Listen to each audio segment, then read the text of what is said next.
Shit 90 Shows Taught Me. Shit 90 Shows Taught Me was not filmed before a live studio audience. Are you ready to slay another day? So are we. Welcome back to Shit 90 Shows Taught Me. I'm Jess Sterling here with my co-host, Sarah Humphrey. Sarah, how are you?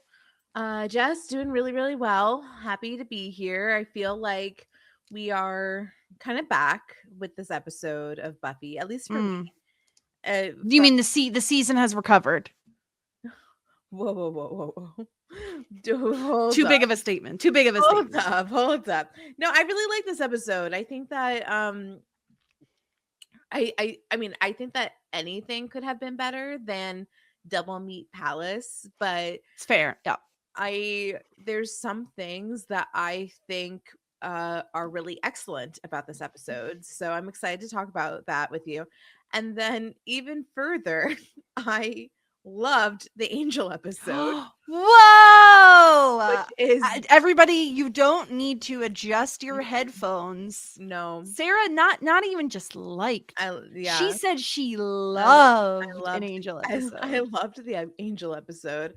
I must be delirious. But I mean, it had a lot going on. I feel like there was some movement in some like romances that have been percolating. So we'll get into that in Cordy's Corner. But first let's talk about Buffy season 6, episode 13, Dead Things. Gosh, where to even start? I feel like at the very least, this episode feels like we're moving forward with the plot. Like we're picking up speed. We've got momentum in kind of every corner.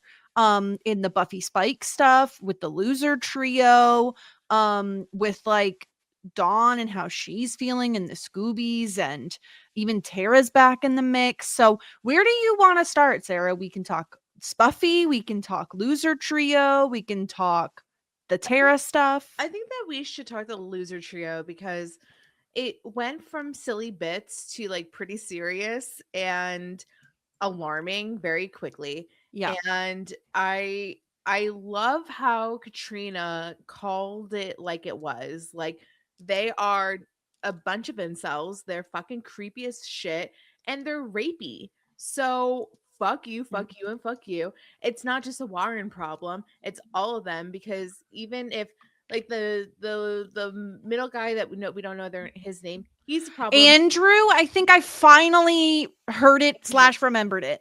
Yeah, he's a problem because he's just like a go with guy, and typically go with guys are fun, but he is an idiot, number one, and number two, like I said in the previous episode, he will go along with whoever proposed the last idea. And then Dougal, what's his name? Doyle, Jonathan. Yeah. Whoa there. So close with Dougal, though. I do like Dougal. That feels like it fits him. And wait, hold on. Doyle's from what? Doyle is from Gilmore Girls. Oh, his name in the show is Jonathan. I haven't seen that.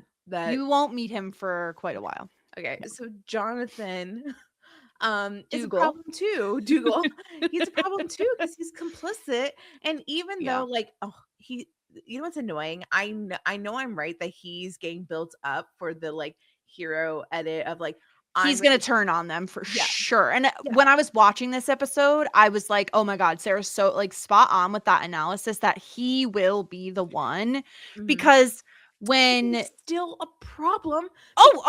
Letting all this shit go. So it pisses me off because he's going to get all this credit for like being the good guy when he's complicit in all of this. Yeah, I totally agree. So let's back it up. They've all moved in together out of necessity because Buffy now knows their identities and they are trying to hide from her.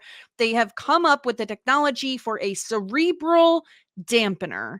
And apparently the entire reason for this invention is that it will make any woman they use it on a willing sex slave for them, which obviously is gross and like disgusting and all of the other bad words.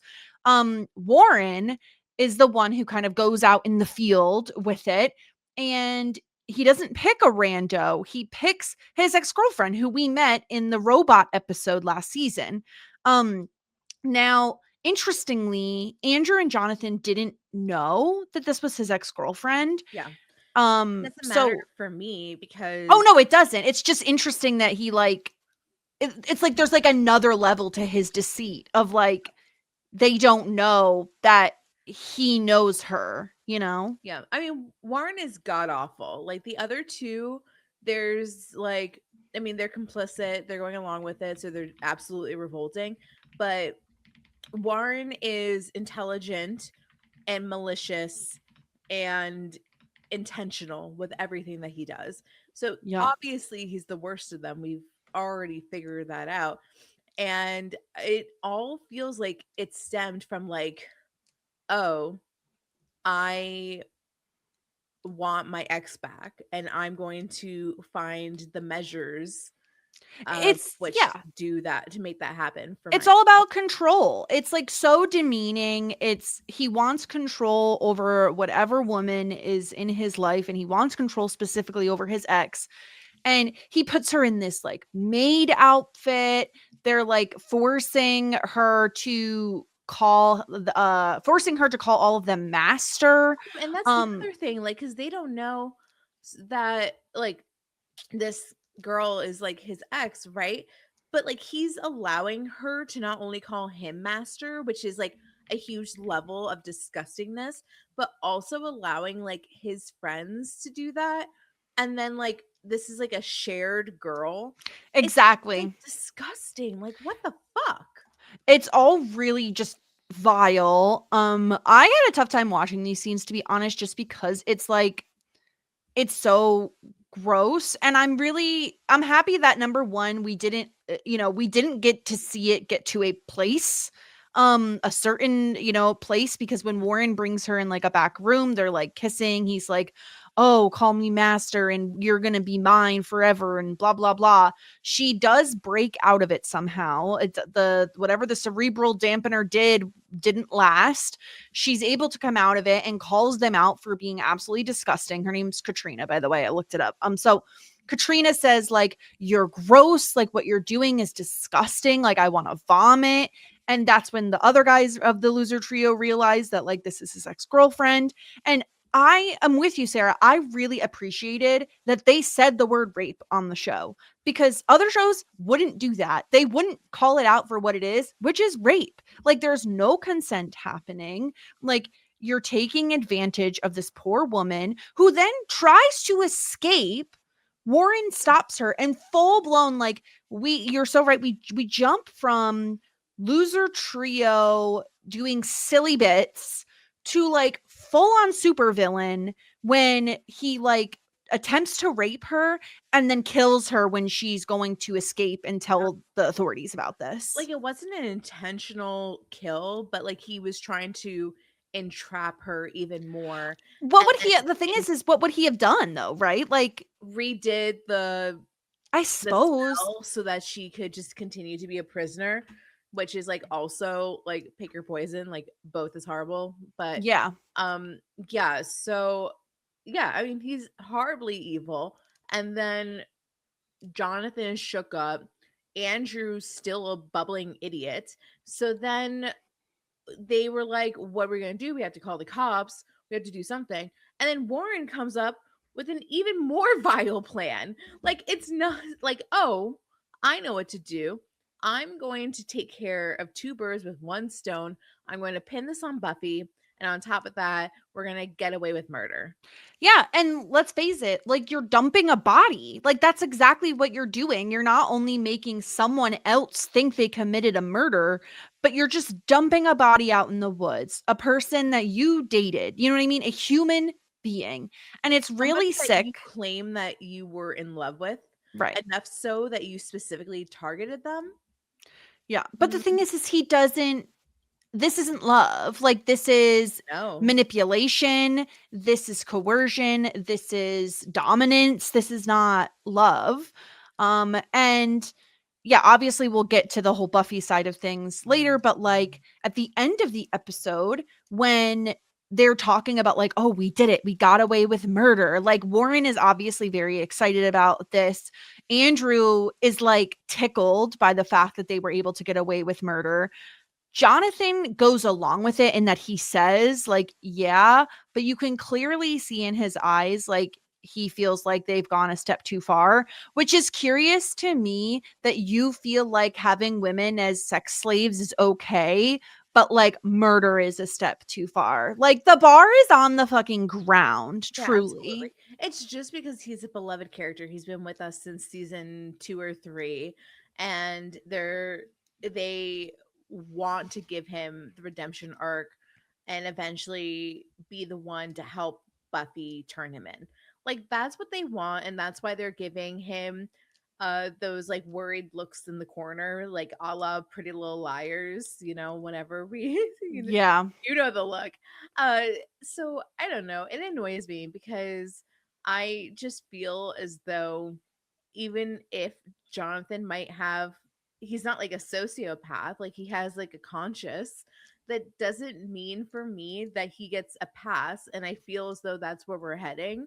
Yeah. Because inevitably he's going to help Buffy save the day, like turn him in. Maybe like if he turns himself in the process, I can be like, okay, Jonathan, like you get a bone here, but I guess it's just as like a bone, the not all the aspect bones, of, not all yeah, the bones. the aspect of him being like, oh, it's fine for us to have sex slaves, but it's not until we find out that it's your ex-girlfriend that it like crosses a line.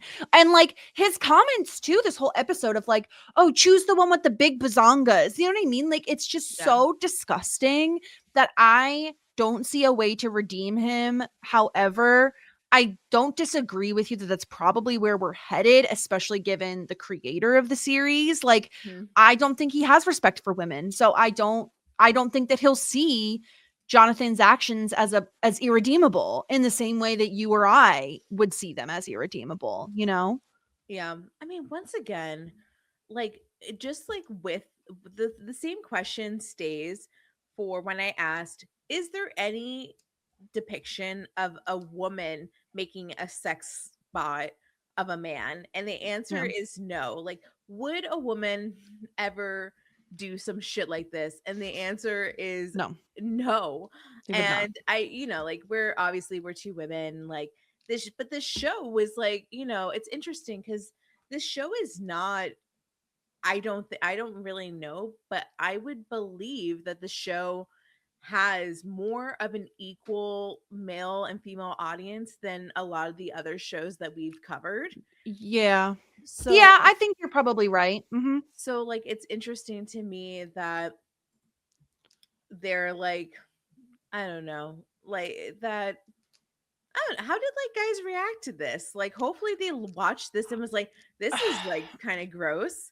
I would hope so. The thing is this is so common though. Like this is so common for women to be treated like this, dressed up in little maid outfits, like comment their bodies just being commented on, them I being mean, treated like objects. Like this is so I mean, for commonplace. real, this is like the 2000s, It's it was the probably like some of like the worst during this Definitely the time. early aughts. I Yeah. mean, like I'm thinking around the time like is this when like Girls Next Door with the Playboy Bunnies was going on? Yeah. Obviously this was like kind of ANTM days like we've You seen want to Dr. be on Seuss. top?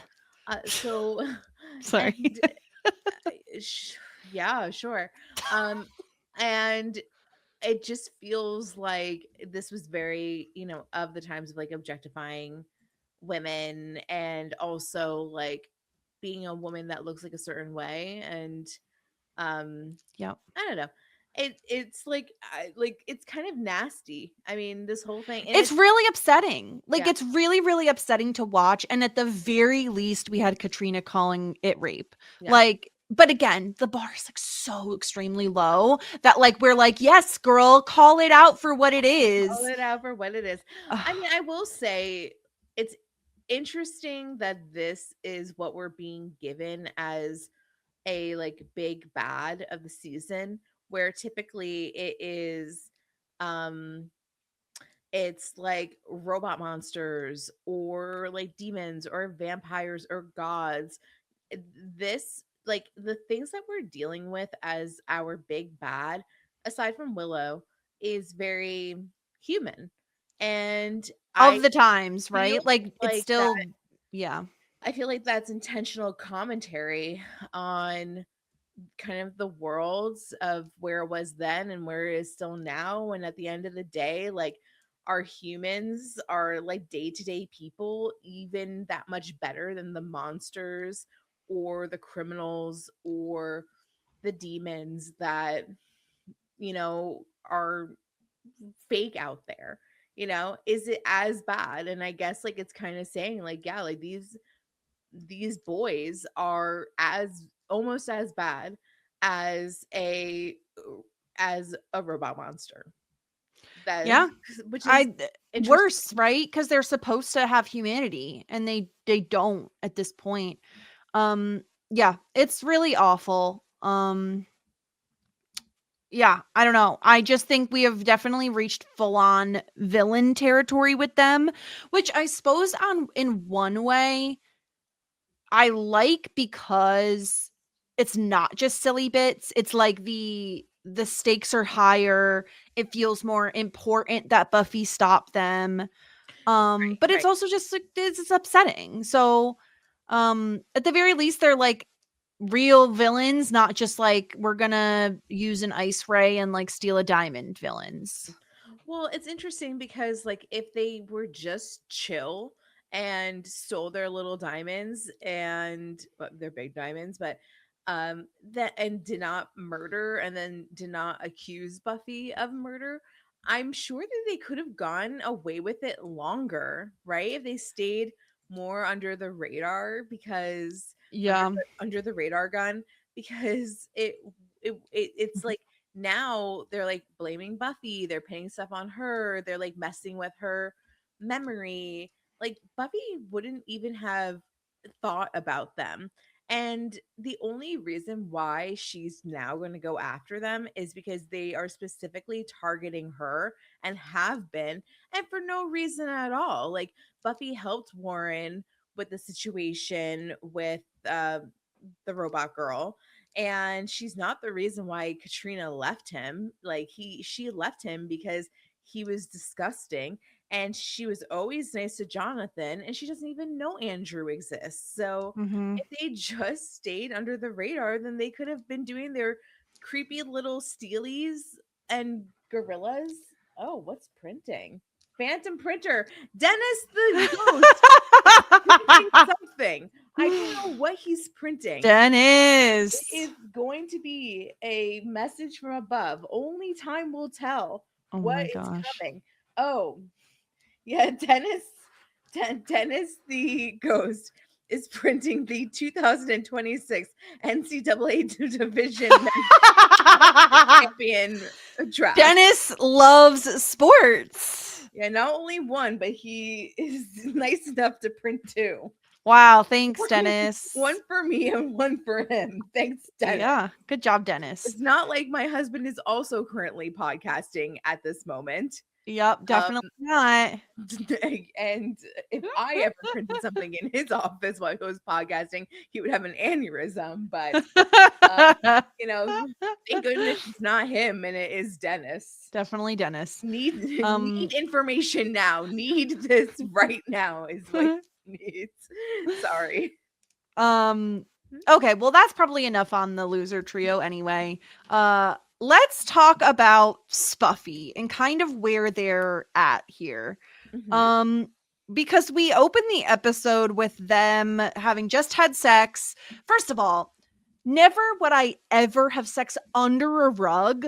It is so fucking dirty under a rug. Like, I can't even, there's like dirt. I mean, they're in a crypt, I suppose. Like, the bar is low anyway. But anyway, they're actually like having a little bit of pillow talk after the sex. And then, kind of as soon as Spike points that out, Buffy is like, okay, gotta go. Bye.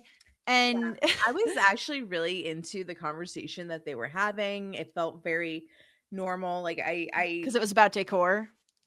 well, yeah, I love I really do love how he was like, oh yeah, once I ate like a decorator and I guess something like what rubbed off on me. I thought that was kind of funny.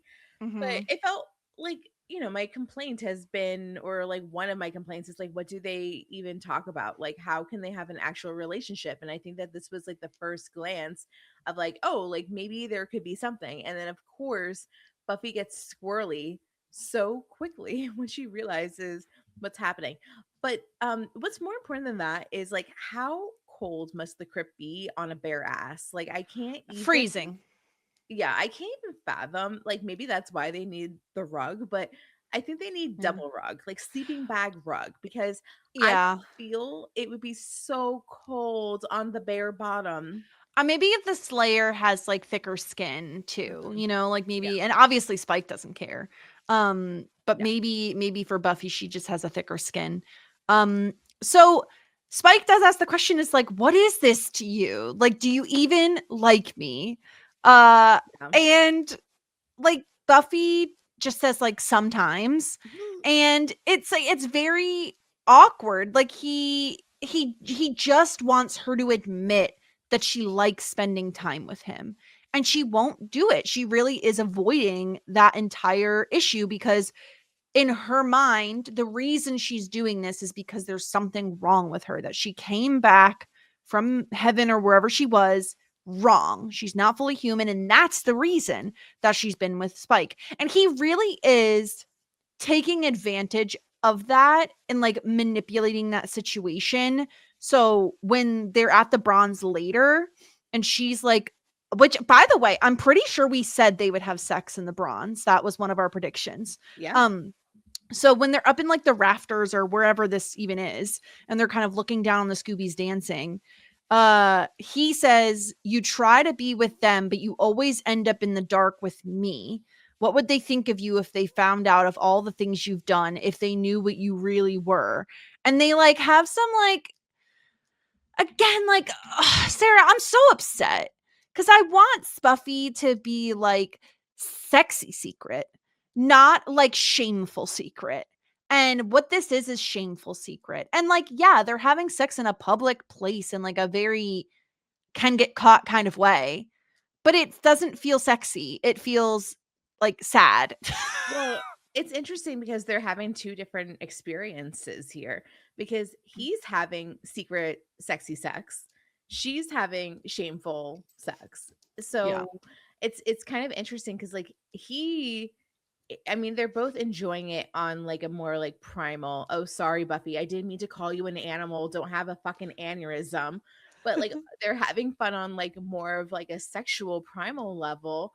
And but also what he's getting out of it is so much different.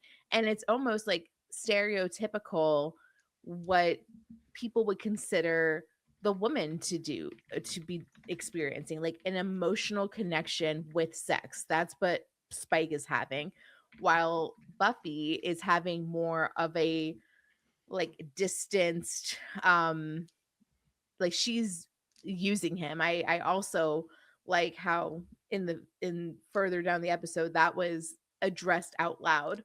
And I think it's like an interesting dynamic for them to have like way different experiences, and it's gender swapped from what is stereotypically displayed in life and media. So I don't mind it. I'm kind of like down with the journey. Like I still don't find them to be the best couple OTP ever. However, I'm enjoying it more than I ever have. And I also am enjoying um like like Spike's part in this, and I think that where we get to with Buffy is also interesting. But yeah, I mean it's there's a lot of shame from Buffy's end, and it's interesting because like she is now blaming this sexual desire for Spike on the fact that she assumes when she came back from the spell that she came back quote unquote wrong. And I think like that's an interesting thing to be like, well, it's not me. It's like whatever shit is like going on inside Right. of me. It's biological. I think it's very interesting that it's like once she found out that he could hit her, she immediately was latching on to that as like, oh my God, this is why. Like, this is why I've been doing this with him, because I came back wrong. There's something wrong with me. And the real answer is like, girl, like you're fucking depressed. Like you're depressed. Like you've been through Yeah, so much shit. She is, but she's also attracted to him. Oh, no denying that, but Yeah. it's the reason why she's able to connect with him over other people is because of the shit she's gone through. Right. And that connection point they have, that like trauma bond that they have, is because of all the shit she's gone through. And I feel like if she hadn't gone through all this other shit and it wasn't so depressed, maybe she wouldn't have sought comfort in someone like Spike. You know what I mean? Like, she probably more likely she would be with someone more like Riley. I think it's like, it's interesting that she is really using what she thinks is wrong with her, quote unquote wrong with her, as like this is the reason why I'm doing it. So I'm just going to keep doing it and we'll find out from Tara like what the situation is, how I can fix myself. Yeah. Here's the thing. I'm not mad at the show. Like, I'm not calling this out as in like this is unlikely or improbable or doesn't make sense as a storyline. It's not that. I get it as a storyline. Like, I understand how they got here, how they're interpreting Buffy's mental health and everything. And how she's reacting to all of that. It's more so that it feels like it's like, gosh, this is like the big, for me, this was like the ship I was waiting for. Yeah. Like, we knew about Bangel, whatever. I never really enjoyed Bangel that much. This was the ship that I was excited about. And it feels like instead of it being fun, it's just kind of sad. Well, And like, that's not fun for me. Well, you had like your expectations of what it would be like. Like you had in your mind, like you had like something else, and then what you're getting is something different. So you're disappointed. I think that's normal. Yeah. I mean, in a lesser sense, I wasn't waiting as long as you for this, but that's how I felt with like where Buffy went after she passed away. Like I was wanting something different from that experience. So I totally get it. Like I think that it's especially for two characters or like a ship that we knew from season 2 onward. That, I mean, you might have even knew before then. I know I think they we kind of sensed it, right? Like, we Well, kind of made a guess about it. I mean, like, I forget, like, you didn't really know anything about Spike beforehand. Like, No. in the world of social media, or not social media, because it wasn't, but like in pop culture, rather, it was extremely known to me that you were into Angel and Buffy or Spike and Buffy. Like, Okay, so you knew that it was like yeah. like I knew it because of just like of pop culture, which I'm like very ingrained in. It's like the Dawson's Creek, like Dawson and Joey or Pacey and Joey. Like that's how like big it was. So Mhm. I knew it was going to come eventually. And especially like I knew who Spike was beforehand. You didn't even know what Spike was when I first No. told you what, but once again, it's just because I don't think I even knew if he was male or female. I remember that being like a thing I wasn't sure of. yeah, you were like, is it a dog? I was like, no. Yeah. So I think like you even more so like you came to like this couple organically than you would have otherwise. And I think that it's just different than what you were hoping for. And I think that's okay to be disappointed in it. Yeah. And here's the thing. I do think I'm getting something out of this like relationship that they're having. It's just not what I was expecting to get out of it. Like, the scene later where like Buffy wants to go turn herself in and she's at the police station and Spike stops her. Yeah. And he's like, you can't do this. She said like, I have to. He says, I love you. And she says, no, you don't. Try harder not to. And she just is beating up on him, saying, and basically, it's like she's looking in a mirror. Like, she is using him as a way to beat up on herself because she views them as too much alike at this point. And so she says, you don't have a soul. There's nothing good or clean in you. You're dead inside. You can't feel anything real. I could never be your girl. And she just continues to pummel him. Absolutely. And he takes it. He doesn't fight back in that moment. He wants her to. He says, like, go ahead, like, keep going. Take it out on me. Yeah. which was kind of like crazy because It's of a lot. yeah, it was if he wasn't supernatural, he would have been completely knocked out. And at the end of it, like he was all swollen and bloody. It was nasty. And he can fight back. Like he literally can. Like he has the ability to. We saw him fight a little earlier, throw her around. So not from like lack of ability, but he really does love her. Like I'm like so curious. Like, I mean, okay, like it's love. You would call this love. You think this is love I wouldn't say it's healthy, but I would say it's love, from his right? Like from there's his end, rather. yeah, I think he definitely loves her Okay, it's just like he's not supposed to, though. You know, like he's not. because I he's a vampire. What do you mean he's not? yeah, What, in what way? Like, because he doesn't have a soul?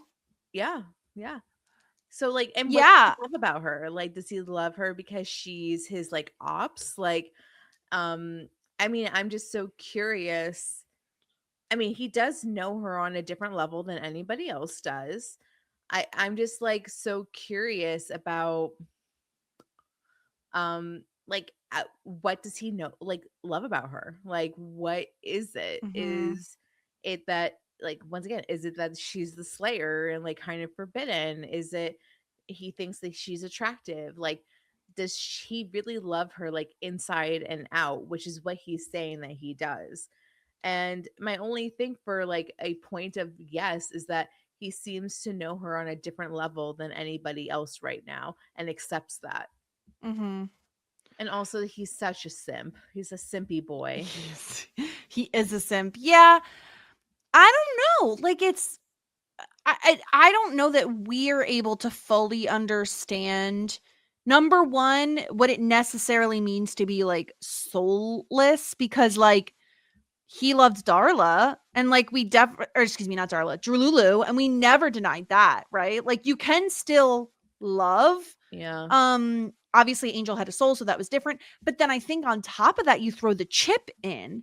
And because, and I'm not even talking science at this point. Obviously, I'm never talking science, but I'm like, I feel like when you throw the chip in there, there's like a nature nurture thing where once he's unable to hurt humans and he's fighting with the Scoobies against the other demons, I do think there is some like rewiring, for lack of a better term, that happens up there. And he starts having a different viewpoint on things. So I don't know. It's just really, it is really interesting. And I do believe with the way Buffy is currently, Buffy's current mental state, where she is in her life, Spike is one of the only ones who really understands her. Part of that is because Buffy hasn't really confided in anybody else about anything. So that is obviously an issue, right? Like it's possible other people could understand her if she gave them a chance. But she really only feels, in my opinion, she really only feels like she can let her guard down, I guess, and like kind of fully relax around Spike. Like she doesn't have to put on a facade of, don't worry, everyone, I'm okay. And unfortunately, what ends up happening though is that she's never home.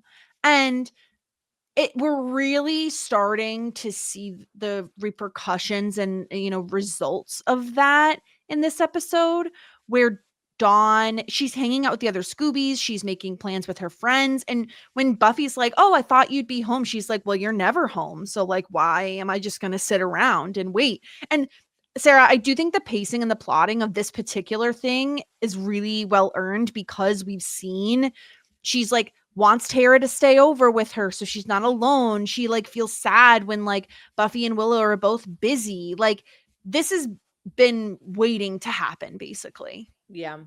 Yeah. And I think that like I think like that's another reason why the Willow and Tara breakup hurt her so bad, because when Buffy like was physically not on this earth, that's who she relied on. And then now that Buffy's, MIA half the time, then she really wants to rely on them. So, and there's just like less and less people there for her. We've talked about this before. She lost her dad. Her dad's been absent the entire time. I don't even think that she actually has met her father, but whatever. She has fake memories. But so that's number one. Number two, her mother died, which is traumatic. And that was her parent that she was closest with. Once again, a bunch of fake memories, but that's neither here nor there.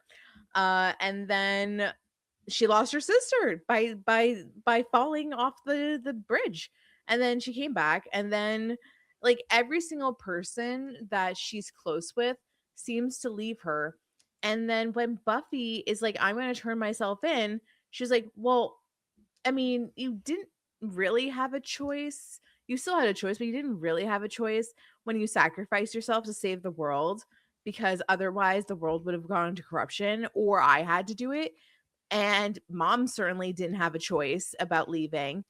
And now you're choosing to leave me. So what is it? Do you just fucking hate me?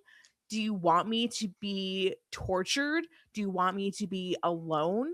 Because you won't spend time with me. The one day that you're around, I already had plans and you didn't take that into consideration. And the reason is that I don't want to stay in this house by myself for the billionth day in a row, because you're off. She doesn't know what she's doing. She assumes that she's fighting, and she's not even She's doing that. getting pounded, as the show so Yeah. comically put it. Yeah, Yeah. like she assumes that her sister is working, which is like, I guess, an excusable excuse, but in reality it's really worse. And like, imagine when she finds out that her sister just be fucking the whole time. And it's like, wait a minute, you're choosing not to spend time with me because instead you're just fucking, literally? Like, Yeah, hello? you're off fucking Spike.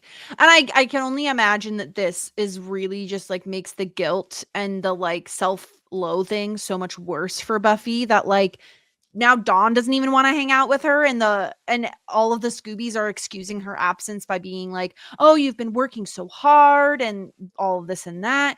And she really has just been like shame fucking Spike.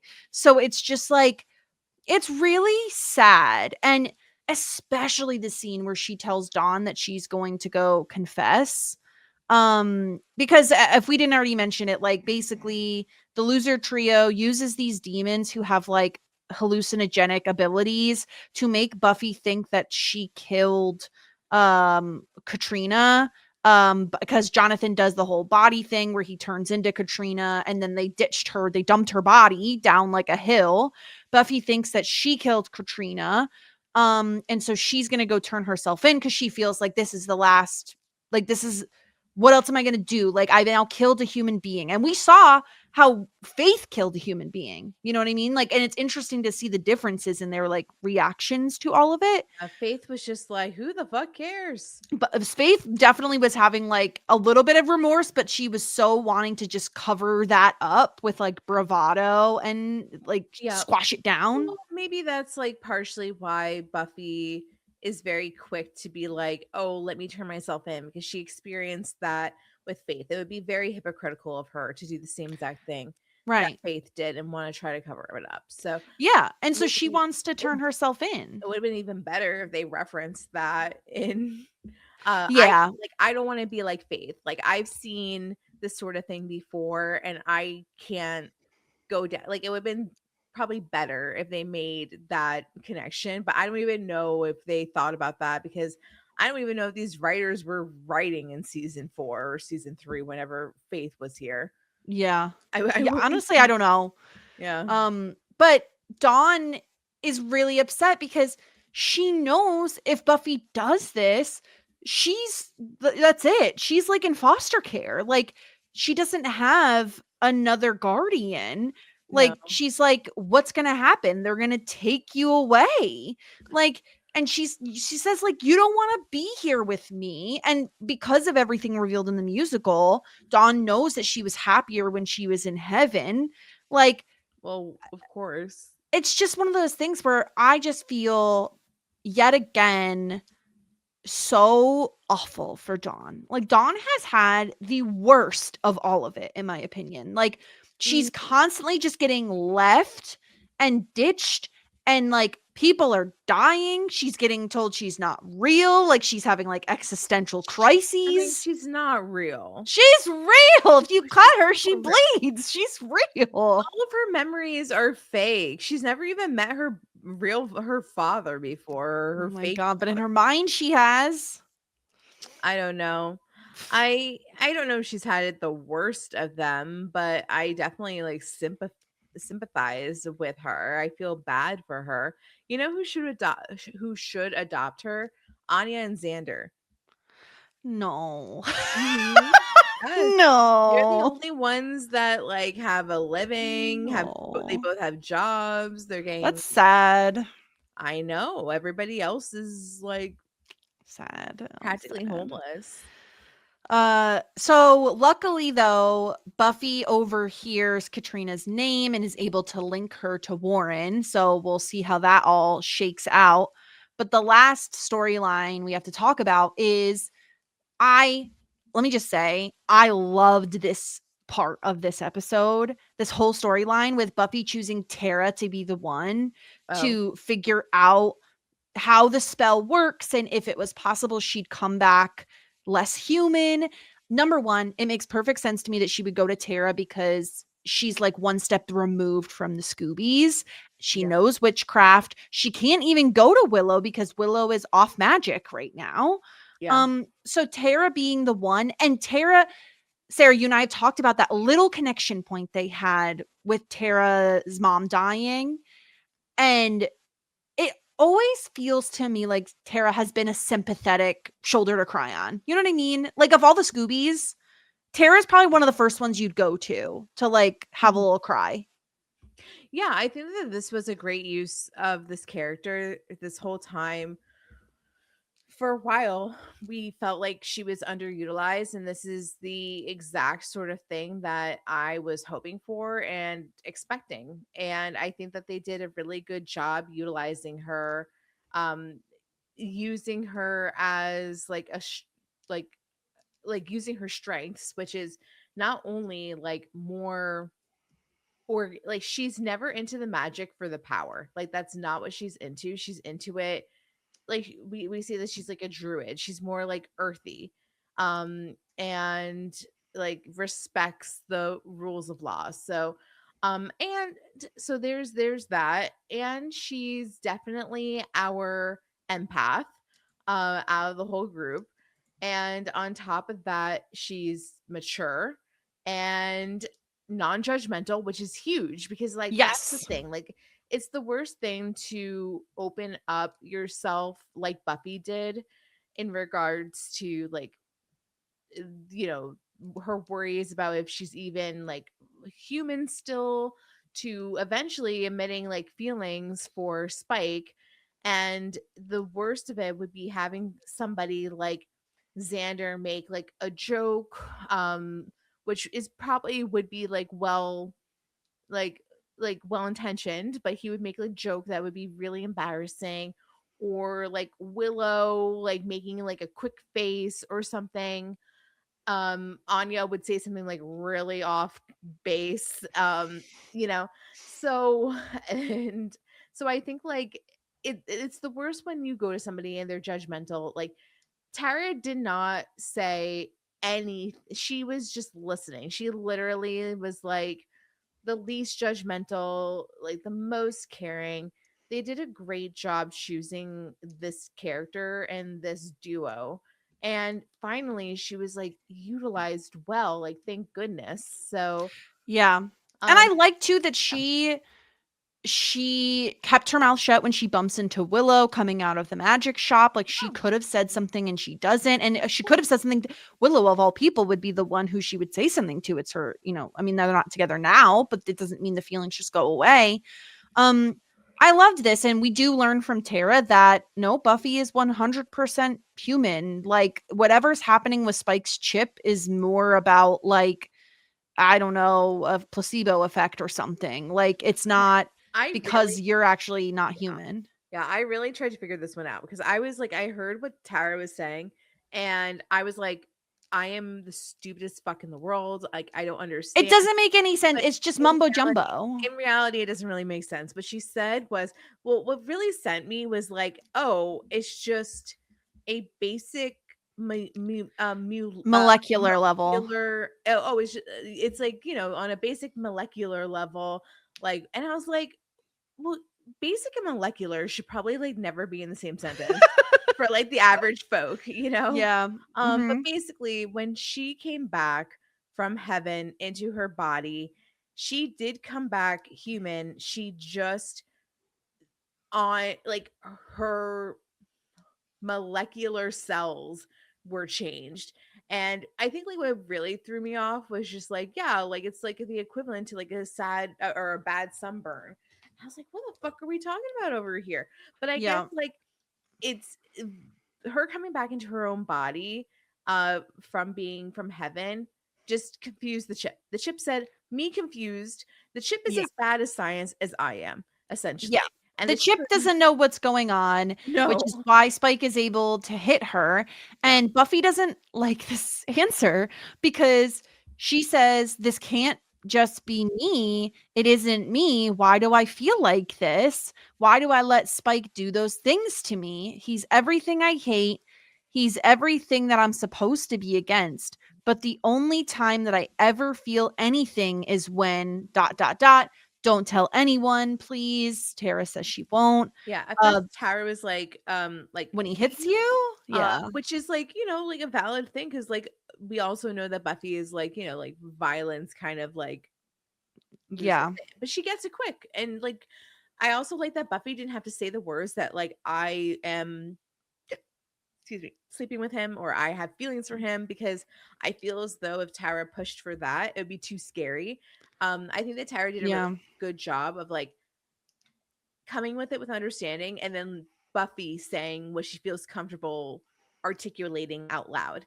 And Yeah. I also love that Tara was like, it's okay to I forget. She said have So she asks Tara asks Buffy, "Do you love him?" And Buffy just stares at her silently. And Tara says, "It's okay if you do. He's done a lot of good and he does love you." And Buffy, "It's okay if you don't. You're going through a really hard time." yeah.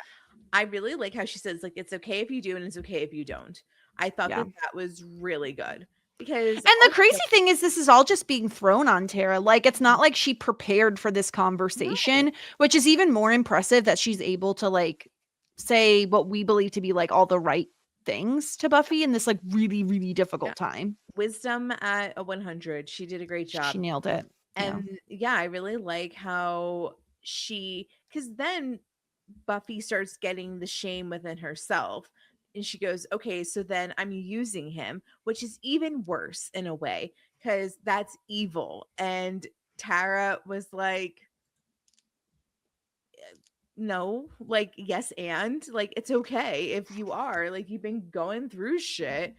Like, like, it's not like being a human does not mean that you're like automatically bad or good. There's like a lot of variables here, and we do feel Yeah. stuff. And like when you're grieving, you are more like open to latching onto something that just makes you feel okay or makes you not think about all the shit that's bothering you.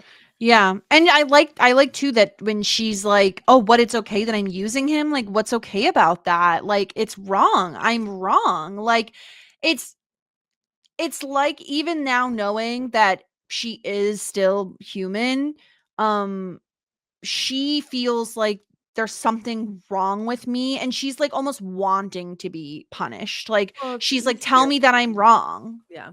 It's easier than admitting everything else. So, yeah. Yeah. And it's I like too cuz again, like I I was getting tired of the wishy-washiness from Buffy and the like it just felt really cruel what she was doing to Spike.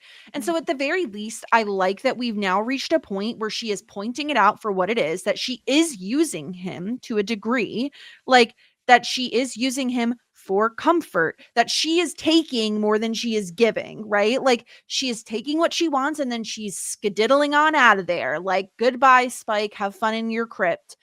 And I'm happy that at least she has said that now. And hopefully now this means we're moving the plot forward on like, okay, now that I know I am human and that like the reason I'm latching onto Spike is because I don't feel right. Maybe now we can move on to like, okay, I have depression and like, I'm not saying it's going to be like, next episode, but I feel like we're hopefully turning a corner. Just cuz it felt bad like watching her call Spike convenient and just be like mean to him. It just wasn't fun. So, I don't know. I just really did like the use of Tara in this episode. I felt like it was a really impactful scene. I feel like both of these actors are extremely talented at playing emotional scenes.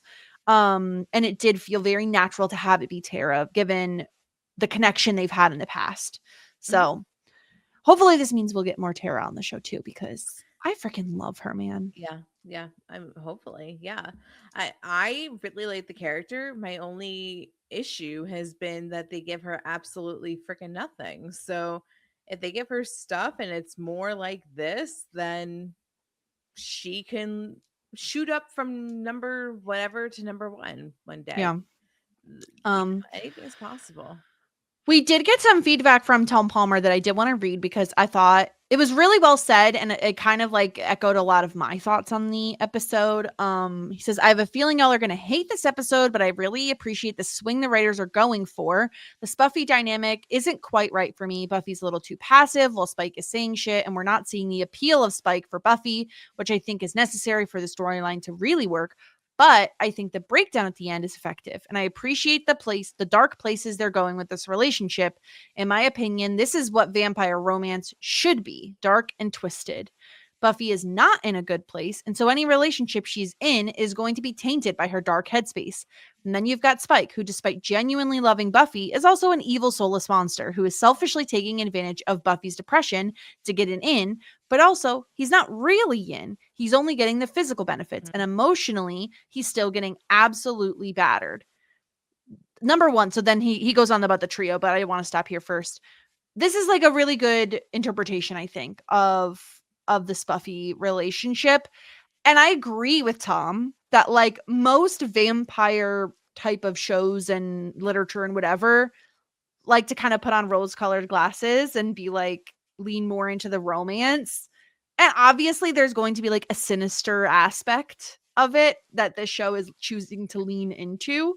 Um but I do like the point of like, yeah, Spike is taking advantage to a certain extent in that knowing that Buffy is vulnerable, knowing she's in a weird headspace and leaning into being like, I'm the only one who understands you, is a little manipulative. Yeah, I guess I haven't. It's not extremely overt to me, but I also can tend on, being more naive. So I didn't really think that that was a factor. Like maybe in the very very beginning, but I guess that's a good point. Like I didn't really see it as like that or like as malicious or manipulative as that, but I now that you say it, like I definitely see that's a possibility. Yeah, especially in the scene in the rafters, I think, where he's like, oh, I'm the one who understands your Okay, darkness. the scene the Raptors sent me because it was a voiceover and I was like, this is very like Interview with the Vampire, Yeah. just like dramatic. I was like, is this like, I mean, because like we had like a dream sequence, so it felt very like dreamlike. It was like kind of throwing me off and I kind of disassociated. Okay. Tom continues, meanwhile, you've got the trio, and I think the writers are kind of ahead of their time for their depiction of incels and how fucked up they are. It's bold to take aim at nerdy white boys when, if we're being honest, that's probably half the audience. I think that at least some of the season 6 hate comes from the fanboys who felt like the writers were attacking them. I totally get it if you hate this episode and are miserable watching it, and I do think it's kind of a rough sit, but I also think this episode has a lot more to offer than the absolutely dreadful double meat palace, and wanted to stick up for a bit. I didn't hate this Yeah. episode. I mean, like obviously um I hated what the loser trio was doing, but I didn't hate the episode by any means. Yeah. Yeah, and that's our Buffy episode. Dead Well, things. hold on. What about the wedding planning and the dance lessons from Anya and Xander? Don't be Right. rude. I forgot. I honestly forgot that was even a thing because it was so small. They're practicing dance for their wedding. Yeah. Xander's Yeah. struggling. Yeah. I mean, honestly, they should have just copied what they did in the musical episode. Did they They forget all lost the moves? Yeah, they lost that talent. Lost all the moves. Yeah. All right, let's take a pit stop in Cordy's corner for the Angel episode, Waiting in the Wings. We kind of we're romancing everywhere. We're romancing here, there, and everywhere. Yeah. Angel likes Cordy. Cordy doesn't really understand that Angel likes her. You kind of get the feeling that maybe she's feeling something for him, at least a little bit. Who doesn't like Fred? Both Gunn and Wesley like Fred, but Fred has only eyes for Gunn, aka Charles, whose name I'll never remember is Charles. Well, okay. Number one, this is my ship. I've been waiting for a ship. For Oh, a really long time. Gunn and Fred. Gunn and Fred just Frun. they sure they really Fred. do it for me. I really like this duo and the way that she looks at him and how like he kind of like likes her silliness and like is more playful with her. I'm like very into this, and their kiss was so good and hot. Kiss was Um, great. Yeah. Like I loved how much he loved the ballet too. I Yes, thought that was I so love that. sweet. Like Yes. I've never liked the character of Gunn as much as I did this episode when we got to see too. his like softer side. Me too. I thought Yeah. I just like I mean it was a great Gun episode. I thought that it just like really worked on all fronts. I thought that he was like really endearing, and like even the walk where like he was walking with her in the beginning of the episode and they were just like very playful and flirty, and like at first he was like, "Oh man, like I really want those tickets like to the music group. Like why would you do this to me?" And then what was the line that he said? He said let me find this line because it was so freaking Oh, about the funny. ballet itself. Yes, about the ballet itself. He said like something like this slap like these hold on. It was Oh, these so guys are tight and I'm tripping out. these guys are tight and I'm tripping out. I was like I mean, it was just so fun. And I like I said, I really loved um when they were kissing, and I just like their chemistry was really good.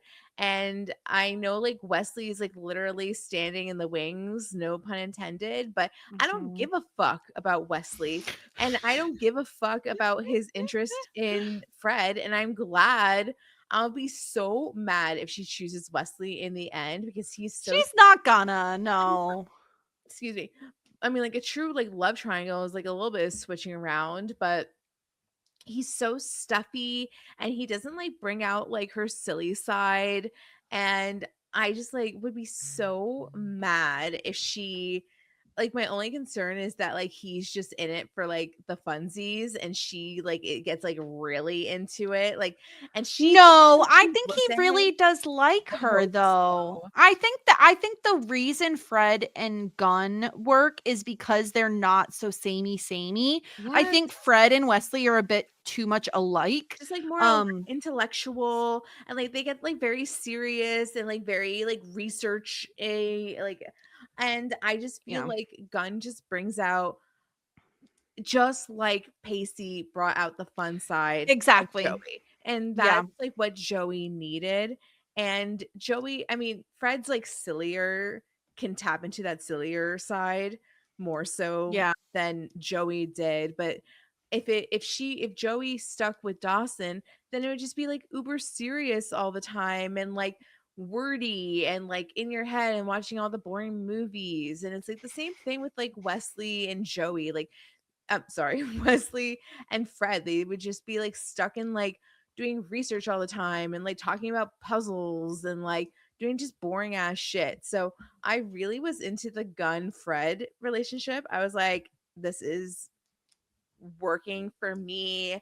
I really Mhm. liked it. I agree with you. I thought that his passion at the library was great.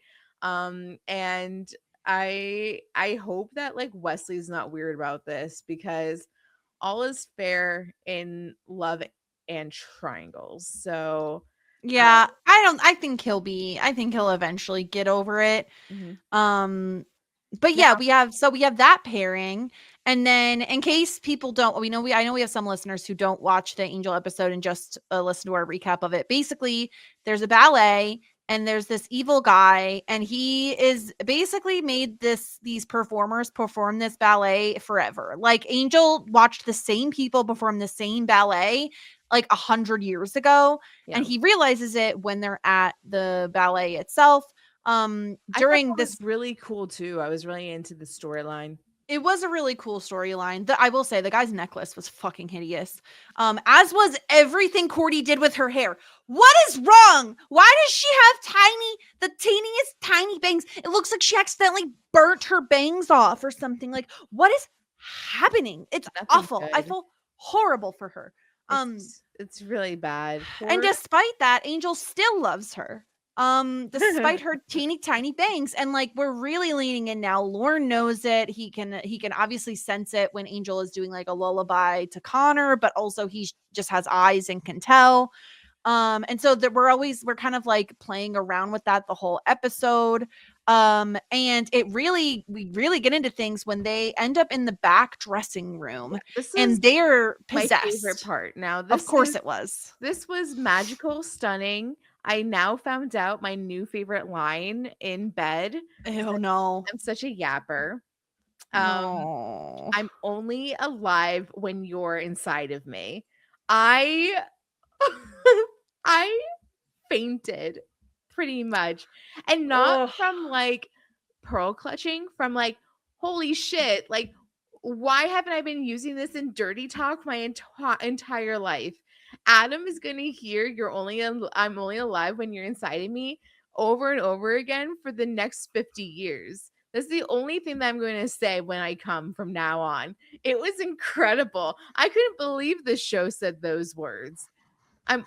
Jessica, I'm only alive when you're inside of me. I want to die. I want to die. I I'm wanted to die when she more said time. it. I'm It only is so alive. vile. No, it's so good. I'm only alive when you're inside It's of me. disgusting. I And could not believe like, that they said that. That was well, crazy. she said it, and the thing is like because they're being possessed by spirits, like they're basically acting out this like ballet, and they start like kissing, and it's like, what is going on? They finally get control of themselves, but Cordy points out, well, the only way we're going to learn the full story and be able to save them is if we go back in that dressing room. And she's like, don't worry, I have a cross in case you get handsy. Meanwhile, she ends up tits out. He's about to go down on her until they get interrupted by the creepiest. I don't remember what's the movie, The Phantom.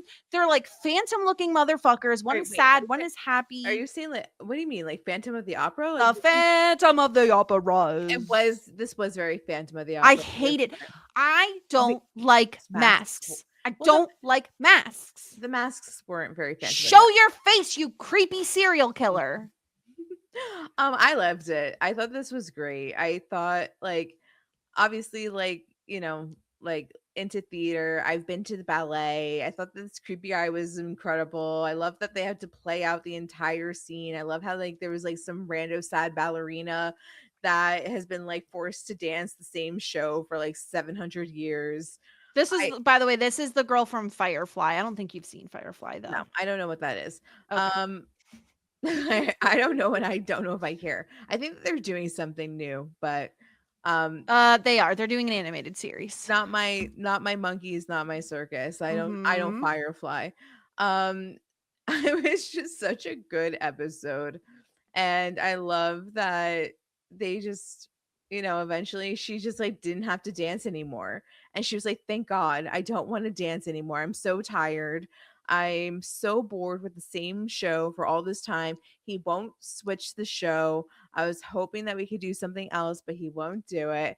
And yeah, it was just so good. And I love how like Angel was like really excited to go to the ballet too. He was like, this was my favorite show 100 years ago. And then he's like, this is the same show from 100 years ago. Yeah, it was just so fun on all fronts, and especially like I said, that line was just so good. And then Angel was like, hard as a rock had to hide himself. That was Oh my great. God, that did crack me up with the coat. That killed me. Again, Angel 100% needed to lean into the silly, the show, not Yeah. the character, Yeah. needed to lean into the silly in order to make us enjoy it more. And Yeah. I feel like it's successfully doing that. The sillier it is, the more I'm enjoying it. Yeah. And I loved that moment of him having to cover his giant boner. Because David Boreanaz has great comedic timing, so it's such a waste that they wouldn't use Yes. that. So I'm glad that they are.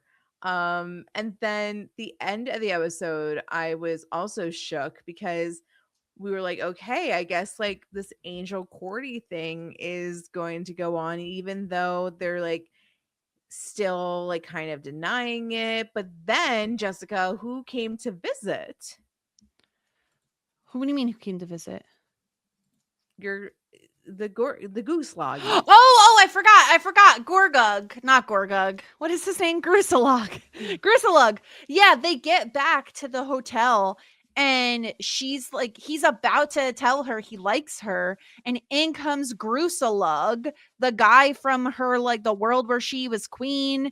They kiss, and Angel is all sad. He's sad boy, and he goes up to check on his baby. So like him and Wesley can go to the sad boys club of rejection.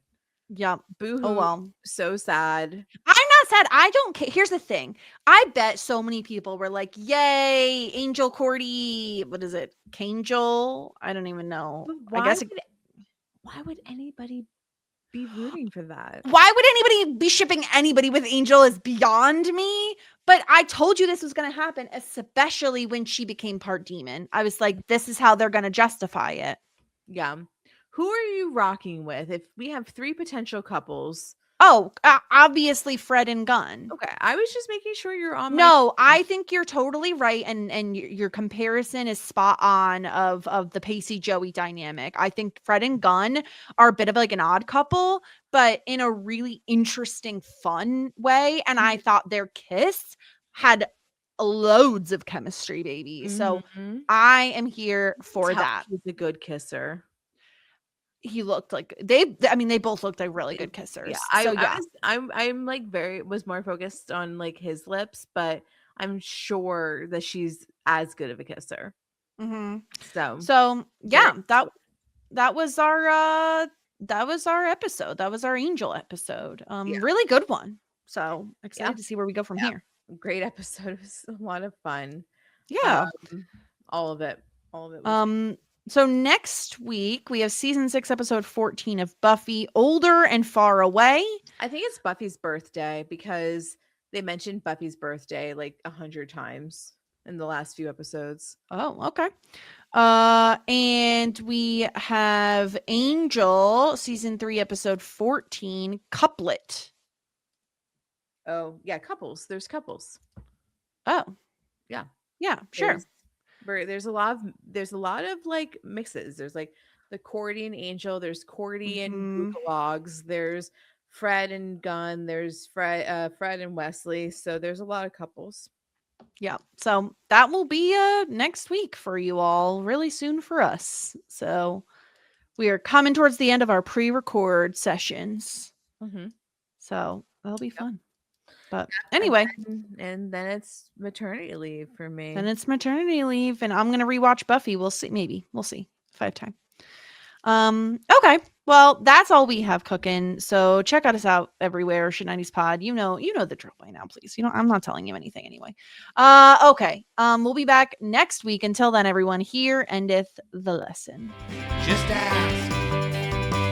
Shit 90 shows taught me.